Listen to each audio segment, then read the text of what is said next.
Bonjour, bonsoir. Vous suivez Étudier Kosa avec Schneider. Aujourd'hui c'est dimanche 23 mai 2021. Durant cette semaine, nous étudions la 9e leçon. Cette leçon a pour titre Le signe de l'Alliance. Le signe de l'Alliance. Et le titre de cette partie du dimanche, c'est Les origines. Les origines.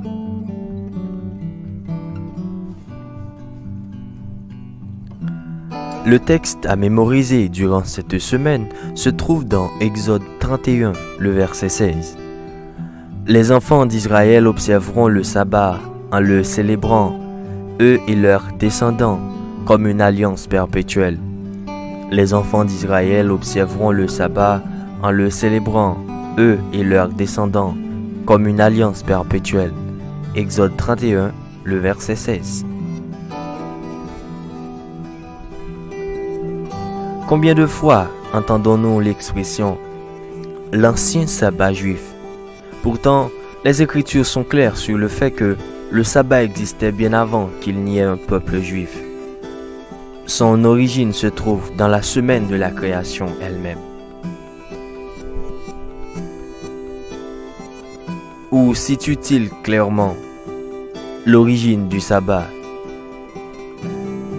Il est dit dans Genèse 2, les versets 2 et 3, « Dieu acheva au 7e jour son œuvre qu'il avait faite, et il se reposa au 7e jour de toute son œuvre qu'il avait faite. Dieu bénit le 7e jour, et il le sanctifia, parce qu'en ce jour il se reposa de toute son œuvre qu'il avait créée en la faisant. » Exode 20, le verset 11, « Car en 6 jours, l'Éternel a fait les cieux, la terre et la mer, et tout ce qui est contenu, et il s'est reposé le 7e jour. C'est pourquoi l'Éternel a béni le jour du repos et l'a sanctifié. » Pourquoi Dieu lui-même se reposait-il le 7e jour ? En avait-il besoin ? Quel autre but de son propos aurait-il pu servir ?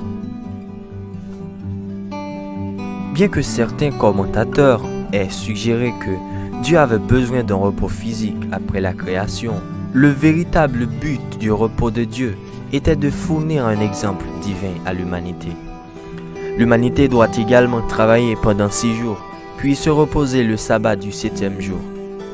Le théologien Karl Barth a suggéré que le repos de Dieu à la fin de la création de l'humanité était invité à se reposer avec lui, à prendre part au repos de Dieu. Dieu, dans son amour, appelait l'homme et la femme au lendemain de leur création à la fraternité dans le repos, pour établir une communion intime avec lui, à l'image duquel il avait été fait. Cette communion devrait durer pour toujours.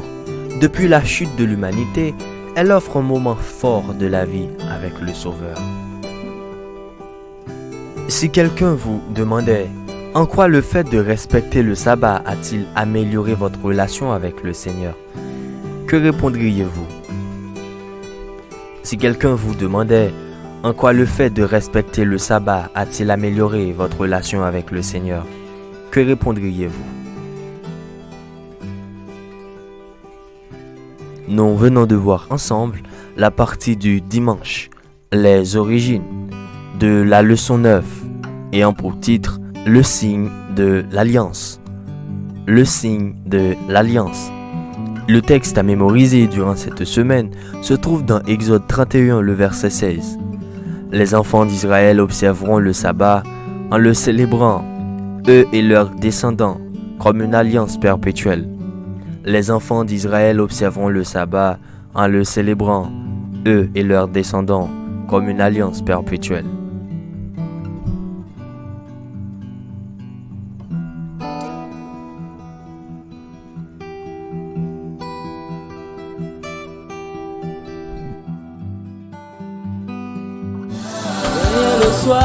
Veille le soir, veille prie toujours,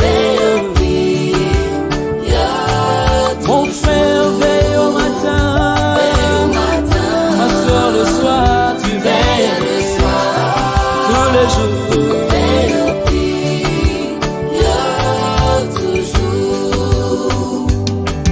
La prière, mes frères, c'est la plus grande arme.